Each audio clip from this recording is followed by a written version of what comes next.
Master minds commerce చదవాలనుకునే 10th inter విద్యార్థుల తొలి ఎంపిక. నమస్తే రమగారు. నమస్తే జయ. రమగారు, ఏదైనా చిన్న సిరీస్ 1-2 భాగాలు వచ్చేలాగా స్టార్ట్ చేద్దామా?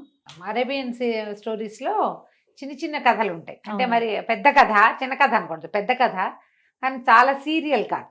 ఓ 2 భాగాలు అలా వస్తుంది, 3 భాగాలు అంతకంటే రావు. చెప్దాం. బసరా నావికుడు. ఈ బసరా అనేది ఒక ఊరు పేరు కదా. అబ్దుల్ ఫవారిస్ అని ఒక నావికుడు ఉండేవాడట, ఒక సరంగు. ఈయన ఇంచుమించుగా సరంగులకి ఈ నావికులందరికీ హెడ్గా ఉండేవాడు. సొంత పడవలు ఉండేవి. ఎవరైనా వ్యాపారాలకి వాటికి వీటికి వెళ్తుంటే పడవలను తీసుకుని స్వయంగా వెళ్ళేవాడు. అసలు అతన్ని చూడని సముద్ర తీరం లేదని చెప్పుకునేవాళ్ళట. సముద్రాల్లో అతనికి తెలియని రహస్యాలు లేవు, అతను వెళ్ళని ద్వీపాలు లేవు, అతను వెళ్ళని తీరాలు లేవు. ఓకే. చాలా సమర్థుడు, కుటుంబం సెటిల్డ్గానే ఉంది. అయితే ఏమైంది, ఒకసారి తన వాళ్ళందరినీ పెట్టుకుని సముద్ర తీరంలో కూర్చుని కబుర్లు చెప్పుకుంటున్నాడు. ఏం యాత్రలు లేవు, ఏం దొరకల, పనులు ఖాళీగా ఉన్నారంతా. ఒక ముసలాయన వచ్చేట. వచ్చి అబ్దుల్ ఫవారిస్ని పలకరించి, నువ్వే కదా వీళ్ళందరికీ పెద్దవి, నాకు నీ పడవ ఒక 3 నెలలకి కావాలి, నాకు సముద్రం మీద ప్రయాణం ఉంది అని అడిగాడు. అడిగితే పెద్దవాడు కదా వచ్చినవాడు, సరే ఒప్పుకున్నాడు. ఒప్పుకుంటే సరే దేవుడి మీద ప్రమాణం చేయి, రేపు నాతో వస్తానని ప్రమాణం కూడా చేయించాడు. అట్లా వాళ్ళ పద్ధతి. సరే మర్నాడు బయలుదేరదాం అనుకున్నారు. ఆయన కొన్ని బోల్డని గోని సంచులు, ఒక బానిసని వెంట పెట్టుకొని పడవ మీదకి వచ్చాడు. ఇది ఒక మాదిరి పడవ, పెద్ద సైజు, చాలామంది వాళ్ళు లేరు, ఇతనే ఫవారిస్ ఒకడే ఉన్నాడు. సరే బయలుదేరి వెళ్ళారు. వెళ్తే కొంత దూరం చాలా అట్లా ప్రయాణం చేసి సముద్రం మధ్యంలోకి వెళ్ళాక ఈ ముసలాయన మ్యాప్ పెట్టుకుని ఈ దిక్కుకు తీసుకెళ్ళి ఈ దిక్కుకు తీసుకెళ్ళి అక్కడ ఒక దీవి ఉంది, నేను ఆ దీవి మీదే నాకు పని ఉందని ఒక లంక, అది ఆ లంకకి పడవని పట్టించాడు. ఓకే. పడవలోకి ఇచ్చి దిగిన తర్వాత దిగేసి ఒక పక్కన కట్టేయించాడు. ఏం చెప్పాడంటే, నీకు ఒక రహస్యం చెప్పాలి, నేను ఒక వర్తకుణ్ణి. మేలిమి వజ్రాలు కాదు, ముత్యాలు దొరుకుతాయి ఇక్కడ, బ్రహ్మాండమైన ముత్యపు చిప్పలు. ఇవి శక్తి కొద్దీ తోడాలి వాటిని భూమిలోంచి. నేను చూపిస్తా దారి, నీకు నాకు సరిపడా తోడేసేయి. నువ్వు బలమైన వాడు కావాలి, తెలివైన వాడు కావాలి, ఈ పనికి ఓపికవంతుడు, ఎక్కువసేపు పని చేయగలిగేవాడు కావాలి. అందుకే నేను ఎన్నుకున్నా, మన ఇద్దరం సెటిల్ అయిపోతాం, నేను ఎప్పుడో వీటిని ఏర్పరిచి పెట్టుకున్నానని చెప్పాడు. సరే లంక మీదకి దిగెళ్ళారు. ఈ మన బానిస సంచులన్నీ మోసుకొచ్చాడు, ఖాళీ సంచులన్నీ. అక్కడ పెద్ద పెద్ద గోతులు ఉన్నాయి. నేను ఏం చేశాడు, ఈ ఫవారిస్ని ఈ గోతులోకి దిగు, నేను పైన ఉంటా, నేను బకెట్ వేస్తా, నువ్వు అందులో నింపు ముత్యపు చిప్పలు, నేను అన్నీ పైకి తోడుకుంటా, కావాల్సినవి వచ్చాక మనం మానేసి వెళ్ళిపోదాం. ఓకే. ఎక్కువ ఈ పని రోజుల తరబడి చేయలేం, ఒకరోజే చేయాలి ఇదని ఇతన్ని దింపాడు. దింపితే బోలెడని ముత్యపు చిప్పలు ఉన్నాయి కింద ఆ గోతులో. కనీసం అదొక 20 అడుగుల లోతు. ఒక మనిషి తనంతట తను బయటికి రాలేడు, పై వాళ్ళే చేదుకోవాలి వాళ్ళని, అంత లోతు కదా. అయితే ఇతను బలశాలి, సముద్ర మధ్యంలో ప్రయాణం అలవాటు ఉన్నవాడు, గోతుల్లో దిగటం అతను కొత్త కాదు, భయం కాదు, ఏమీ లేదు. దిగి బోల్డని తోడి అయిపోయినాయని కేక పెట్టాడు. మధ్యాహ్నమే అయ్యింది. ఈ ముసలివాడు ఒక తాడేసి ఇతని పైకి లాగి 2వ గోతులో దింపాడు. 2వ గోతులో చగబడి ముప్పాతిగా తోడేశాక అతను కేకలు పెట్టాడు, ఇంకా చాలు, ఎందుకంటే నువ్వు వేస్తున్న చిప్పల్లో, నువ్వు తెస్తున్న చిప్పల్లో ముత్యాలు లేవు, క్వాలిటీ చిప్పలు అయిపోయింది అని చెప్పాడు. చెప్పి 3వ దాంట్లో కూడా దింపాడు. 3వ దాంట్లో తిప్పేసరికి చీకటి పడింది. పవారీస్కి అప్పటికే అతని పని అయిపోయింది. ఏదో 4 బకెట్లు తోడాడు, ముసలాడి పైకి లాక్కుంటున్నాడు. లాగేశాక, ఇక నన్ను పైకి లాగు, నాకు శక్తి లేదు, నాకు ఇంకా చేతులు నొప్పులు పుట్టేస్తున్నాయి, ఇక మానేద్దాం, వచ్చినవి చాలే, దాదాపుగా 100 బకెట్లు పైనే తోడా అని కేకలు పెట్టాడు ఫవారిస్. ముసలాయన అన్నాడు, నేను పైకి లాగాననుకో, ఈ ముత్యాల కోసం నువ్వు నన్ను చంపేస్తే అంటే ఫవారిస్ కేకలు పెట్టాడు, అలాంటిది ఏమీ చేయను, నువ్వే నాకు ఇక్కడికి దారి చూపించావు, ఇవాళ వెళ్ళిపోదాం, మళ్ళీ వద్దాం, ఇంకోసారి వద్దాం, ఇప్పుడు ఇంకా ఒకరోజే కదా తోడాలన్నావు, అయిపోయింది ఈరోజు, వెళ్ళిపోదాం, నేను నిన్నేం చేయను, నాకు అంత ఆశ లేదు, నువ్వు ఇచ్చినన్నే పుచ్చుకుంటాను, నువ్వు ఇందులో నాకు వాటా ఇస్తే నేను నీకు పడవ డబ్బులు కూడా అడగను, నన్ను పైకి లాగు అంటే ముసలివాడు అన్నాడు, నేను నిన్ను నమ్మను, అసలు నావికులనే నమ్మను, నా పని అయిపోయింది, నీ చావు నువ్వు చావు, నేను వెళ్ళిపోతున్నానని ఆ సంచుల నిండా నింపుకున్నాడు ఈ ముత్యాలు చిప్పలే ఆయిస్టర్స్ చిప్పలు ఒలిచి తీయాలన్నమాట. ఆ మొత్తం చిప్పలన్నిటినీ బస్తాల్లోకి ఎత్తేసి ఆల్రెడీ ఎత్తేసి పెడుతున్నాడు బానిస, వాడికి భాష రాదు, బరువులు మోస్తాడు అంతే, అంటే ఎత్తేస్తాడు. బానిసని తీసుకుని పడవ దగ్గరికి వెళ్ళిపోయాడు ముసలివాడు. ఈ బస్రా నావికుడైన ఫవారిస్ మాత్రం ఆ గోతులో ఉండిపోయాడు. ఎంత కేకలు పెట్టినా తెలిసింది ఇతనికి ఇక లేరు ఎవరు ఇక్కడ అని. ఇతను అటు ఇటు ఇంత సన్న మనిషి పట్టేది కాదు, బాగా వెడల్పాటి పోయే, అటు ఇటు కారాడుతుంటే ఇతనికి తెలిసింది ఎముకలు పుర్రెలు తగులుతున్నాయి. అంటే ఎంతమందినో ఈ ముసలివాడు తెచ్చి ఇక్కడ చంపేశాడు అనమాట, వదిలేసి వెళ్ళిపోతాడు, వాళ్ళు కొన్నాళ్ళుగా అక్కడే చచ్చిపోతారు. ఈ ఫవారిసు చాలా కాలం సముద్రాల్లో ఉండటానికి అలవాటు పడ్డవాడు. ఆ చేతికి దొరికిన ఎముకలతోటి అట అట అట అట తవ్వటం మొదలుపెట్టాడు. తవ్వుతుంటే అది ఇంకో గోతిలోకి దారి తీస్తున్నట్టు తెలిసింది అతనికి. ఓహో, తవ్వగా బెదురు, భయము, నిరాశ, నిస్పృహ, నీరసం అవి మనిషిని చంపేస్తాయి. అవును, బయటపడాలన్న కోరుకున్నవాడి విధానమే వేరుంటుంది. ఇతను తవ్వుకుంటూ అవతలకి వెళ్ళాడు. వెలుగు కనిపిస్తుంది ఎక్కడి నుంచో గోతులోకి. ఇక ఆ వెలుగు వైపుగా అట్లా అట్లా అట్లా అట్లా తవ్వుకుంటూ వెళ్ళగా అది సముద్ర తీరంలోకి వెళ్ళిపోయింది. రోజులు పట్టినాయి, మరి అంతే, ఆహారం లేదు. అయినా సరే అట్టగే మెల్లిగా తవ్వి 3 రోజులు బట్టి బయటకు వచ్చాడు. చూస్తే సముద్ర తీరం, పిట్ట పొరుగు పిచ్చిగా ఏమీ లేవు అక్కడ, కనీసం బయటపడ్డాడు. అయితే ఏమైంది, ఇతనికి ఓపిక లేనట్టు పడి ఉన్నాడు. కానీ కాసేపటికి సముద్రం మీద మోత వినపడుతోంది, ఏదో వస్తోందో చూస్తే ఒక ఓడ కనపడంగానే ఇతను ఏం చేశాడు, అతను నడువుకు ఒక దట్టి లాంటిది ఉంది, ఒక ఎర్రగుడ్డ, అది నడుము మీద నుంచి తీసి కేకలు పెడుతూ అది గుడ్డ ఊపాడు. క్లాతులు కనిపిస్తాయి కదా, రెడ్ క్లాత్ అయ్యేసరికి అలా తడిసిపోయింది, నానిపోయి మురిగ్గా ఉంది. మొదటి భాగాలు మురికైనాయి, ఇతను కట్టుకున్నట్టు, లోపల భాగాలు ఎర్రగానే ఉన్నాయి. ఆ భాగాలు కనపడేసరికి అలా ఎర్రగుడ్డ కనపడంగానే ఆ పడవ వాళ్ళు, ఆ ఓడ వాళ్ళు ఇటు తీసుకొచ్చారు, ఇక్కడ పట్టించారు. ఎవడో ఇక్కడ అరుస్తున్నాడు. సరే వీడిని ఎక్కించుకున్నారు. ఇతను ఈ లంకలో ముత్యపు చిప్పలు ఉన్నాయన్న మాట చెప్తే వీళ్ళక్కడ ఆశ పుడుతుంది, ఎవడో ఒకడు నాలాగే అవుతాడు. అందుకని చెప్పకుండా నేను ఎక్కిన నేను పడవ వేసుకొచ్చాము, కొంతమంది పడవ పగిలిపోయి నేను ఒక కొయ్య చెక్క పట్టుకుని ఇక్కడ తేలేనని చెప్పాడు. ఓహో, పాపం వాళ్ళంతా జాలిపడ్డారు. అయ్యో నువ్వు ఫలానా వాడివేనా, అదేనా ఇదేనా అని కనుక్కున్నారు. బస్రాలో ఇతను కొంత పేరు, వాళ్ళు ఏదో దేశాన్ని చూస్తున్నారు కానీ బస్రా బీచ్ల్లో ఫవారిస్ పేరు తెలిసిన వాళ్ళు 2-3 ఉన్నారు అందులో. అయ్యో నువ్వు మంచి గొప్ప నావికుడివి, ఇలా అయిపోయావా, పోనీలే మేము అక్కడ బస్రా చేరుస్తాం నేను, ఏదో రకంగా అన్నారు. అయితే వీళ్ళు ఒక చోటకి వెళ్తున్నారు, బస్రాకి తిరుగు ప్రయాణంలో వీళ్ళు లేరు, ఇంకా వెళ్ళాలి వీళ్ళు బయటికి. వెళ్ళిన తర్వాతే దింపుతారు. పోనీ అప్పటిదాకా బతుకుంటాడు, పడవలో ఏదో కూర్చుంటారు కదా, సరేనని వెళ్ళటం మొదలుపెట్టాడు. వెళ్తుంటే వాళ్ళు కొన్ని రోజులు ప్రయాణం చేశాక వీళ్ళకి ఏం తెలిసింది, పడవ అనూహ్యంగా స్పీడ్ అందుకుంది, తొందరగా లాగేస్తున్నారని భావించారు. తర్వాత వాళ్ళకి తెలిసింది వీళ్ళు ఏం చేయటల్లా, పడవ దానంతటదే వెళ్ళిపోతుంది. వెళ్ళేసరికి అందరూ మాట్లాడుకున్నారు.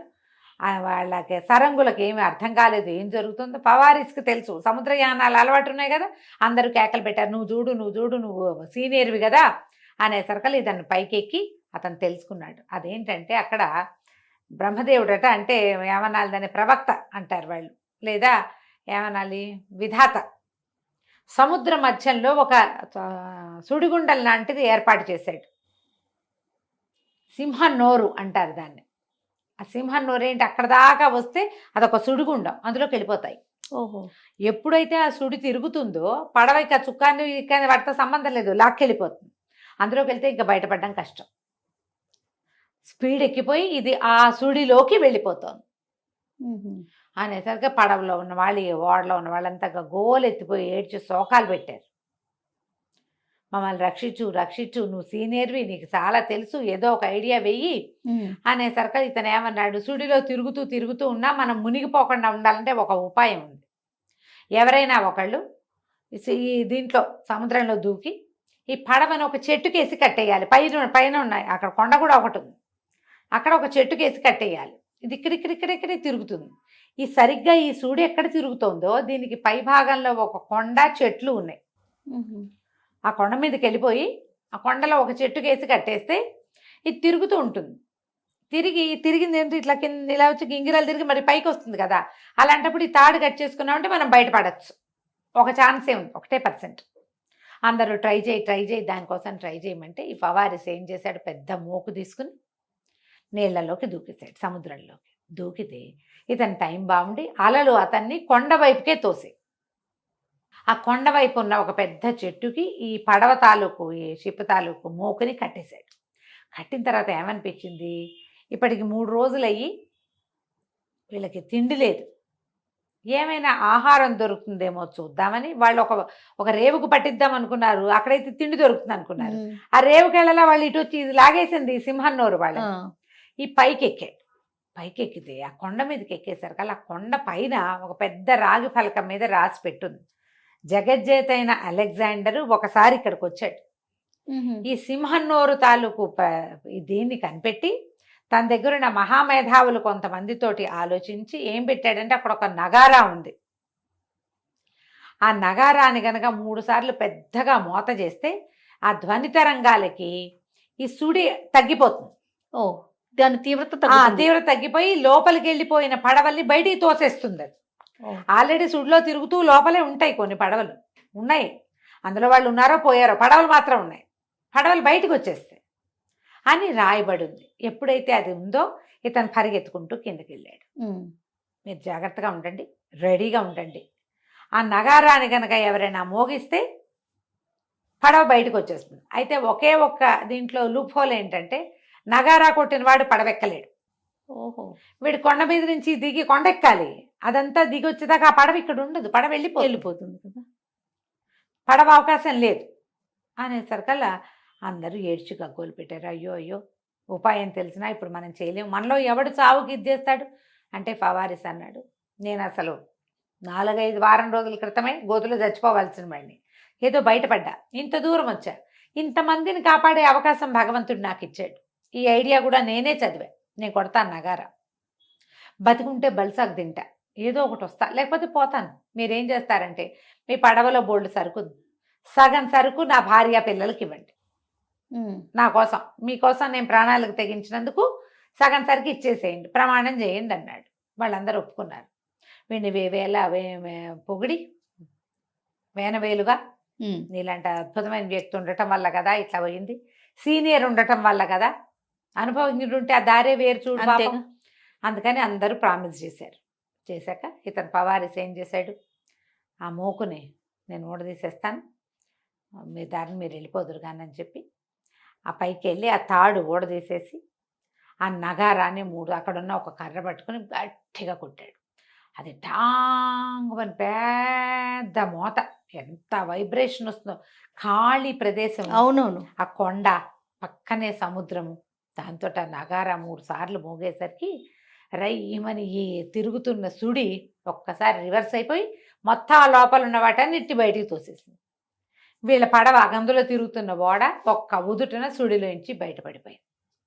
పడిపోగానే వాళ్ళు అందరూ చేతులుపి ఇతనికి పై చెప్పేసి పడవతో సహా వెళ్ళిపోయారు.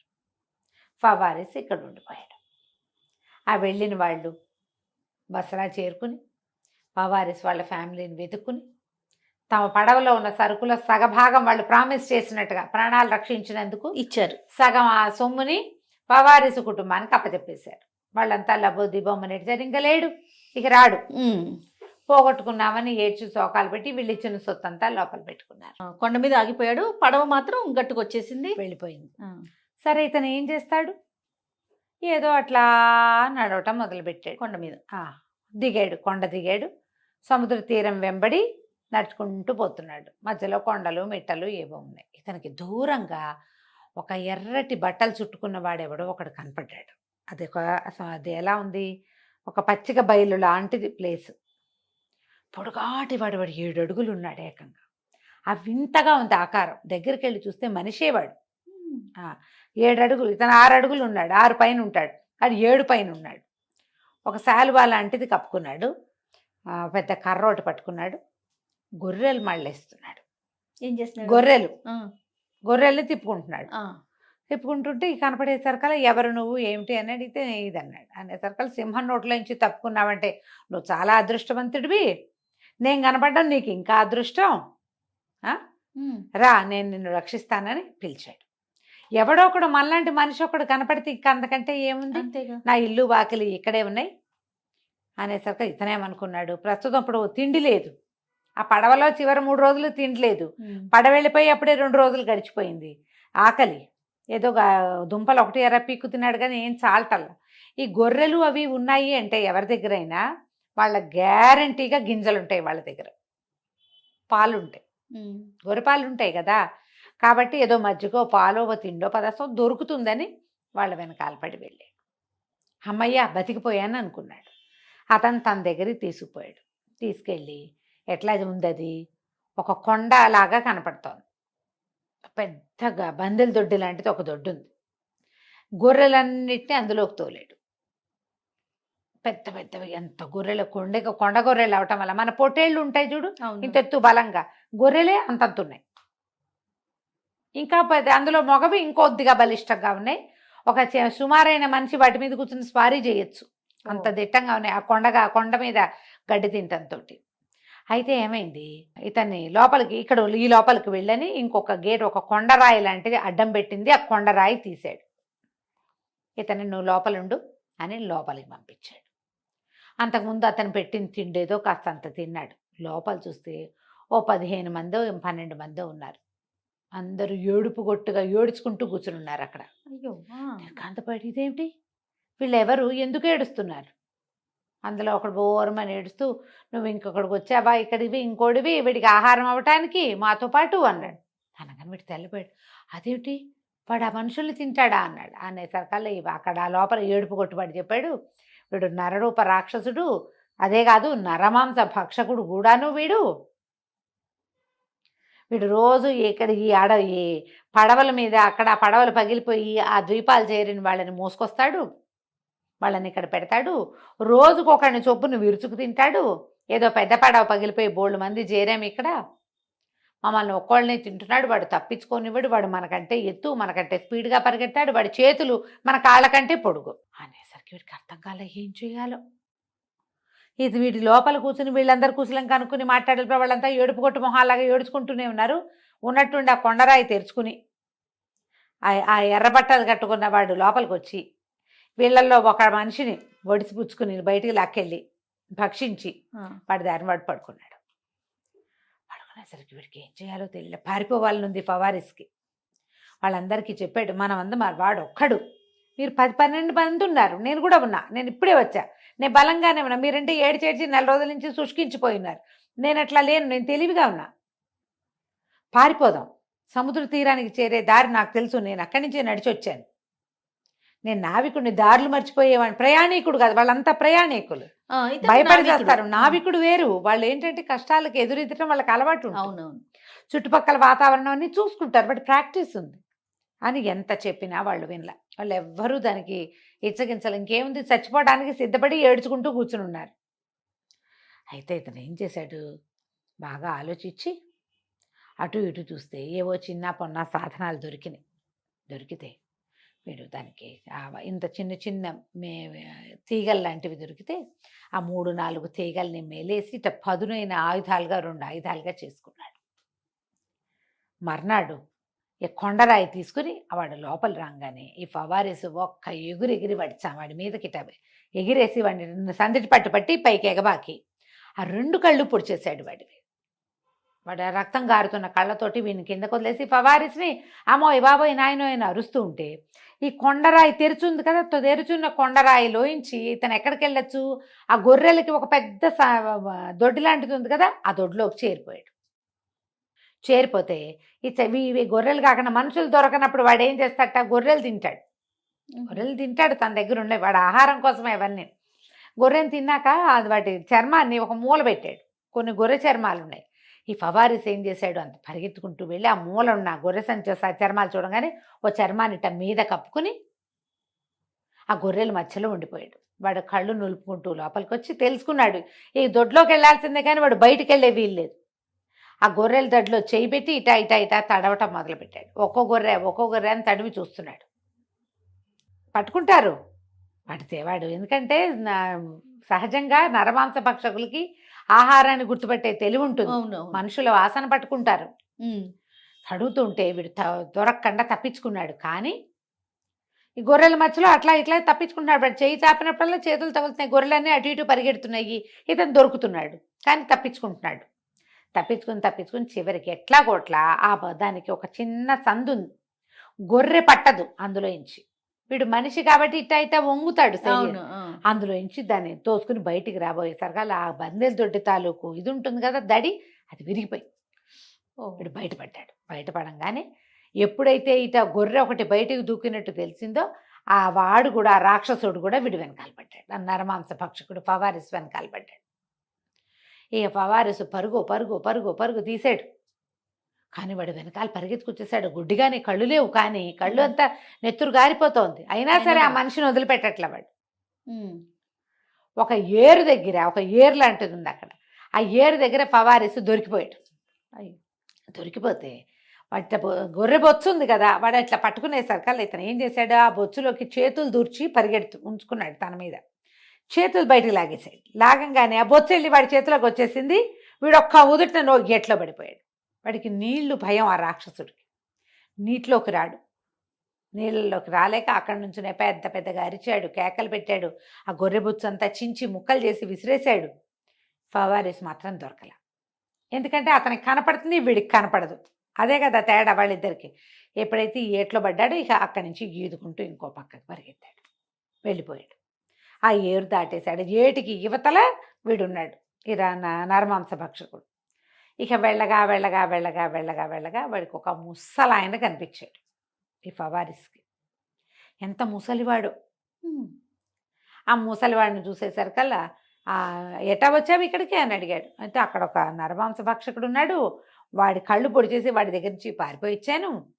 అంతకుముందు పడవ సింహం నోట్లోంచి బయటకు వచ్చానంటే, అబ్బో నువ్వు చాలా అదృష్టవంతుడివి, వాడిని తప్పించుకున్నావంటే మరీ తెలివైన వాడివి, మా దగ్గరుండి పని చేసి పెడుతూ కానీ నాకు అని పిలిచాడు.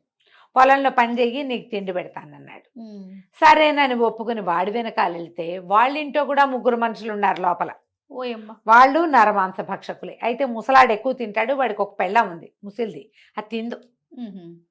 అయితే ఈ ఫవారిస్ ఏం చేశాడు, ఆ ముసలమ్మ దగ్గర చేరి, నీకు కావాల్సిన పని చేసి పెడతా, నన్ను తిన్నివ్వద్దు, ఆ లోపల ఉన్న వాళ్ళంతా బక్కవాళ్ళు, వాడికి మాంసం తప్పిస్తే ఏం లేదు, నాకు బోల్డ్ అంత తెలివి ఉంది, నీకు పనులు చేసి పెడతానని దానికి అక్కడ పొలాలు దున్నటము, గింజలు పాతటము, కాయలు కోయటము, ఇట్లాంటి పనులు చేసి పెట్టాడు. దాంతో ముసలిది సరేనని వీడిని నా దగ్గర నుంచి వీడిని తినడానికి వల్ల కాదని మొగుడిని గట్టిగా చేసి పెట్టి, సరే అక్కడ కాస్త కొంచెం టైం కలిసి వచ్చింది కదా, వీడు మెల్లిగా అక్కడ అలవాటు పడ్డం మొదలుపెట్టాడు. రోజు పొలంలోకి వెళ్ళి అవి ఇవి తేవటం చేసి ఒకసారి ఏం చేశాడు, ఒక తేనె పట్టును చూశాడు. తేనె పట్టును చూసి ఓ ఇంత తేనెని ఇంత చుక్కలు పడుతుంటే ఒక చిన్న ఆకు దున్నెలోకి పట్టి తీసుకొచ్చి సాయంత్రం ఆ ముసలమ్మకి రుచి చూపించాడు. తన జీవితంలో ఎరగదు తేనె రుచి. ఎప్పుడైతే తేనె చూసిందో, ఆహాహా ఎంత బాగుంది ఎంత బాగుంది, పట్టుకురా పట్టుకురా, ఇది పట్టరా అంటే, ఇది నా ఒకటితోటి అవుతుంది అనుకున్నావా, 2 మనుషులు కావాలి, దానికి 2 కావాలి, ఇవి ఉన్నది కాదు, పొద్దునుంచి సాయంత్రం దాకా పడుతుంది, దీన్ని అక్కడెక్కడో ఇంకా ఉండుంటే, ఒక తేనె తుట్టు ఇక్కడ ఉందంటే దీనికి అవతలగా దిక్కులు చెప్తాడు, ఆ దిక్కుల్లో ఇంకా ఎక్కువ ఉంటుంది, అక్కడికి వెళ్ళాలి, ఈ తాతని నాతో ఇచ్చి పంపించు, నేను చేస్తాను అన్నాడు. అనేసరికి సరే ఒప్పుకుంటే సరే వాళ్ళ దగ్గర కొన్ని కత్తి కటారు సామాన్లు అన్నీ ఉన్నాయి. వాళ్ళు మొదటంతా వీడికి తాడు కట్టి తిప్పేవాళ్ళు, ఫవారిస్కి తాడు కట్టి వాడు ఆ తాడు అంత మేరే తిరిగేలాగా. కొంచెం నమ్మకం వచ్చాక వదిలిపెట్టారు. ఇప్పుడు ఏం చేశాడు, ఈ ముసలాడిని వెంట పెట్టుకుని ఎక్కడికో తీసుకుపోయాడు. తీసుకెళ్ళి ఓ చోట తేనె పట్లు చూపించి, కొంచెం తేనె రుచి చూపించి, వాడిని చెట్టు కట్టేసి, నువ్వు ఇక్కడే ఉండు, నేను మళ్ళీ వస్తానని ఆ కొండ మీద నుంచి కిందకి దిగెళ్ళిపోయాడు సముద్ర తీరంలోకి. ఇక ముసలివాడు ఆ కొండ దిగి వచ్చి తన వెంబడబడి తన పట్టుకునే ఛాన్స్ లేదు. ఛాన్స్ లేకుండా వాడిని ఇంటి నుంచి దూరంగా తీసుకొచ్చేసాడు. ఒకవేళ ఇంటి దగ్గర నుంచి వీడి తప్పించుకుంటే మొగుడు పెళ్ళాం ఇద్దరు కలిసి వెంబడబడేవాడు. పెళ్ళాం అక్కడెక్కడ ఉంది, సాయంత్రం తేనె తెస్తారని అది హాయిగా కూర్చుంటుంది దాని దారిన. అది ముసలాడు ఇక్కడ కట్టేసి ఉన్నాడు, ఈ ముసలతను. ఇంకా ఇతను వెళ్ళేది వచ్చేది లేదు, ఏం లేదు. కొండ దిగేసి సముద్ర తీరానికి పరిగెత్తాడు. ఇతను ఈ ప్లాన్ ఎప్పుడు చేశాడు? సముద్రం మీద దూరంగా అతనికి ఒక ఇది కనపడింది. ఆ ఓడ ఈ దిక్కుకే వస్తుందని తెలుసుకుని ఈ ప్లాన్ చేసి ఆ ఓడ ఇటువైపుకి వచ్చే సమయానికి దిగెళ్ళిపోయాడు కిందకి. ఇతను నావికుడు అవటం వల్ల ఇది కుదిరింది. ఎన్ని రోజులు గడిచిపోయాయో ఈ గొండాటలలో పాపం. తీరా అక్కడికి వెళ్ళి ఈ బట్టలు వాడికి, అతను నడువుకు ఒక ఎర్ర బట్ట ఉందిగా ముందు నుంచి ఉంది, ఆ ఎర్రటి బట్ట ఊపేసరికల్లా వాళ్ళు ఒక పడవాళ్ళు, ఆ ఓడవాళ్ళు ఎవరో మనిషి ఇక్కడ పిలుస్తున్నాడని వాళ్ళకి తెలుసు. ఈ ద్వీపాల్లో నరమాంస భక్షకులు ఉంటారు. ప్రయాణాల్లో దిగబడిపోయిన వాళ్ళు ఎవరైనా ఉండిపోతే మా నరమాంస భక్షకులు తినేస్తారు. వాళ్ళకి ఇట్లా నాగరికుల్లాగా తెలివైన ఐడియాలు ఉండవు. ఓకే, వాళ్ళు గుర్తుపడతారు. ఈ బట్ట ఎగరేసాడంటే వాడు నాగరికుడు, వాడికి తెలుసు ప్లాన్. అందుకే వస్తారు. వచ్చి ఇతన్ని ఎక్కించుకున్నారు. ఎవరు ఏమిటి అన్నీ కనుక్కుని ఆశ్చర్యపోయారు. అదేంటి నువ్వు అప్పుడెప్పుడో ఎన్ని నెలల క్రితం చచ్చిపోయావని వార్త వచ్చింది, బతికే ఉన్నావు, బాగానే ఉన్నావే. తలకాయ ఎంత నేర్చిపోయింది ఇతనికి. ఈ కష్టాలు, ఈ ఇబ్బందులు, ఈ చావుని దగ్గర నుంచి చూడ్డాలు, నరమాంస భక్షకులు, చస్తున్నావని ఏడ్చేవాళ్ళు, అదే కదా పనులు, పాపం నడక, తలంతా నేర్చిపోయింది. చివరికి ఎట్లా గొట్లా కొన్ని నెలలకి తన అదృష్టం కొద్దీ ఈ ఓడ బస్రాకే వెళ్తాం. నెల రోజుల సుదీర్ఘ ప్రయాణం తర్వాత బస్రా చేరాడు. ఇతను ఊళ్ళోకి నడుచుతుంటే ఊళ్ళో వాళ్ళంతా ఆశ్చర్యపోయారు. ఓరిని ఫవారిస్ బతికే ఉన్నాడని. ఇల్లు చేరాడు. భార్య పిల్లలు కూడా ఆశ్చర్యపోయారు. అబ్బో ఎటా వచ్చావు ఏమిటి అని కనుక్కున్నారు. సరే ఒక నెల 2 నెలలు బాగా విశ్రాంతి తీసుకున్నాడు. డబ్బులు బోళ్ళు చేరినాయి వీళ్ళ దగ్గర. మామూలుగా డబ్బు ఉంది కొంత. వాళ్ళు మొదట పడవ వాళ్ళు 50% హాయిగా ఉన్నారు. 2 నెలలు విశ్రాంతి తీసుకుని మెల్లిగా అప్పుడే సముద్ర తీరానికి వెళ్ళడం మొదలుపెట్టాడు. ఒకనాడు ఈ తలకాయ నేర్చిపోయింది. మొదట అతను ఎట్లా ఉండేవాడు? హట్టాకట్టగా పైలా పచ్చీస్గా జమాన్ లాగా మంచి హటాకట్టగా ఉండేవాడు. తలకాయ నల్లగా ఉండేది. ఈ ప్రయాణాలు, ఈ గోల్లో జుట్టంతా తెల్లబడిపోయింది. మనిషి కొంచెం ఒడిలిపోయాడు. ఈ సముద్ర తీరంలో కూర్చుంటే మొట్టమొదటి ఏ ముసలివాడైతే వీళ్ళని తీసుకెళ్ళాడో వాడు కనపడి ఇక్కడ పెద్ద నావికుడు ఎవరు అని అడిగితే ఇదిగో ఈయనేనండి అన్నారు. పేరు ప్రస్తావన రాల. ఇతను మాత్రం గుర్తుపెట్టాడు, ఫవారిస్ గుర్తుపెట్టాడు. ఆ ముసలాయన అన్నాడు, నాకు 3 నెలల పని ఉంది, మరి పడవని అద్దెకి తీసుకుంటాను, నాతో వస్తావా అని అడిగాడు. సరే వస్తానన్నాడు. వస్తానని ఆయన మర్నాడు పొద్దున ఒక బానిసని ఒక మోపెడు గోన్ సంచుల్ని తీసుకుని పడవ మీదకి వచ్చాడు. మళ్ళీ యథాప్రకారం మొదట్లో ఎక్కినట్టే పడవ ఎక్కి వెళ్ళారు. ఎక్కెళ్తే బాగా ప్రయాణం చేసి సముద్ర మధ్యంలోకి వెళ్ళాక ముసలాయన చెప్పాడు, నేను ఒక వ్యాపారస్తుడిని, ఒక ఫలానా చోట ఒక చోట లంకలో ముత్యపు చిప్పలు ఉన్నాయి, చెరిసగం నీ జీవితం నా జీవితం సెటిల్ అయిపోతుంది, అక్కడికి వెళ్దాం, నువ్వు బలవంతుడివి, కుర్రాడివి, నాతో రా అంటే సరేనని ఒప్పుకున్నాడు. ముసలతనే ఆ లంకకి తీసుకెళ్ళాడు. ఫవారిస్కి తెలుసు ఆ లంక ఎక్కడుందో, అయినా సరేనని ఒప్పుకున్నాడు. ఆ లంక మీదకి వెళ్తే బానిస చేత సంచులన్నీ మోయించుకుని ఇద్దరు లంకలోకి దిగారు పడవ కట్టేసి. లోపల దాకా వెళ్ళాక ఒక కుడివైపుకి తిరిగాక పెద్ద పెద్ద గోతులున్న ఒక ప్రదేశాన్ని చూపించాడు ముసలతను. ఈ గోతులోకి దిగిన ఆయన బోల్డని అద్భుతమైన ముత్యపు చిప్పలున్నాయి. చక్కగా నీ జీవితము నా జీవితము ఇద్దరి జీవితము సెటిల్ అయిపోతుందని చెప్పాడు. ఫవారిస్ అన్నాడు, నేనేనాడు గోతులో దిగిన వాడిని గాను, నీకే సహాయం కావాలన్నా చేస్తా, నువ్వు దిగు, అసలు దిగి చూపించు నాకు, ఆ గోతులో దిగటం ఏమిటో తెలీదు, నువ్వు నన్ను పడవదేమన్నావు కానీ గోతు మాట ముందే చెప్తే ఎవరినైనా స్నేహితుడిని తెచ్చేవాడిని, నువ్వు చెప్పలేదుగా అక్కడ, పడవ మీదకి ఎక్కాక ఇక్కడ దిగాక చెప్తున్నావు గొయ్యి మాట, నాకు తెలీదు, నేనేనాడు దిగల, నిత్యం లేనిదే దిగలేను అసలు నేను, ఇదేమో తాడుచ్చుకుని దిగాలి, తాడు పట్టుకు కిందకి దిగాలి, పైగా నువ్వు సన్నటి వాడివి, నేనేమో బలశాలిని, నన్ను నువ్వు ఎట్టా దింపుతావు, నిన్నైతే నేను ఈజీగా దింపుతా, ఈజీగా లాగుతా కూడా, నువ్వు దిగని ముసలాతన్ని బలవంత పెట్టాడు. ఈ ముసలాతను అన్నాడు, సరే ఓ గోతులో నేను దిగుతా, నన్ను చూసి 2వ గోతులో నువ్వు దిగుతావా అన్నాడు. తప్పకుండా దిగుతాను, ముందు నువ్వు దిగమన్నాడు. ఫవారిస్ ఏం చెప్పాడు, నువ్వు దిగు, చూపిస్తే నాకు అనుభవం వస్తుంది కదా అవును. అనేసరికి సరే ముసలి అతను ఒప్పుకొని దట్టి గట్టిగా కట్టుకుని తాడు పుచ్చుకొని గోతులోకి దిగాడు. దిగితే బోల్డని ముత్యపు చిప్పలున్నాయి. ఆ గోతుల్లోకి ముత్యాలు ఆయిస్టర్స్ వస్తాయట. ఆ గోతులు అందుకు తవ్వి పెట్టారు. సముద్రంలో నుంచి ఇక్కడికి ఊరతాయి అవి, అదేలే. ఆల్చిప్పలు లాంటివి. ఇక ముసలివాడు తోడడం మొదలుపెట్టాడు.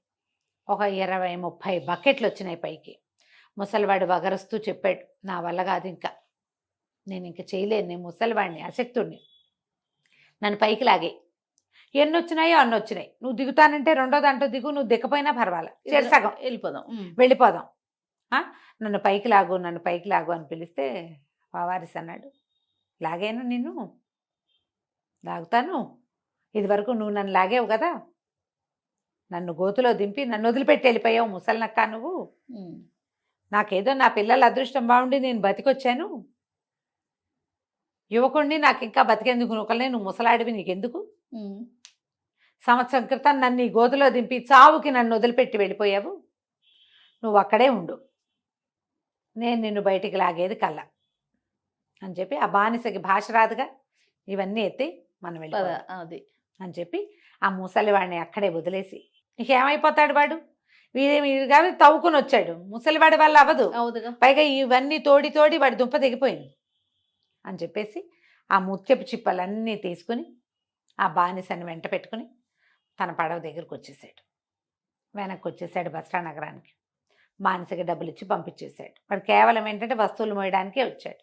ఈ తెచ్చిన ముత్యపు చిప్పలు మామూలు కాదవి, ఎంత అద్భుతమైన ముత్యాలు వచ్చినాయో వాటిలలోంచి. ఇతను ఎక్కడి నుంచి తెచ్చాడో బస్రాలో ఎవ్వరికీ తెలియదు. ఆ ముత్యాలు అమ్మి తన దగ్గరున్న సంపదకి 4 రెట్లయిందట వాటితోటి సంపాదన. ఆ తర్వాత అతను ఎప్పుడు మళ్ళీ పడవెక్కల. అదే అతని ఆఖరి ప్రయాణం. భగవంతుడు నాకు చావును చూపించి మళ్ళీ సంపాదించేందుకు, పగ తీర్చుకునేందుకు నాకు అవకాశం ఇచ్చాడు. ఇక మళ్ళీ నేను ఇంకే చెయ్యను ఈ సాహసం అని చెప్పి ఒట్టు పెట్టుకుని హాయిగా వ్యాపారం చేసుకుంటూ బస్రా నగరంలోనే ఉండిపోయాడు బస్రా నావికుడు అబ్దుల్ ఫవారిస్ కథ కంచికి మనం ఇంటికి. చాలా బాగుందండి. నమస్తే. నమస్తే.